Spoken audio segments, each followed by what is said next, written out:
Ялы-Бойлю, или южнобережные крымские татары, проживают вдоль крымского побережья от Балаклавы до Феодосии. Как сформировались и в чем их отличие между собой? Какие характерные черты присущи только этому субэтносу?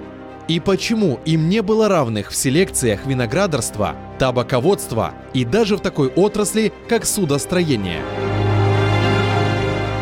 Этнограф XIX века Гюстав Роде описывает южнобережных татар как людей высокого роста, крепкого телосложения, имеющих смуглый цвет лица, продолговатые приятные лица, нос прямой, а волосы, глаза черные. Смотрите уже в эту субботу, 12 января в 17:35 по киевскому и в 18:35 по крымскому времени на телеканале АТР в программе «Алтын Девир». Субэтнические группы крымских татар. Часть 3. Ялы-Бойлю. Жители Южного берега.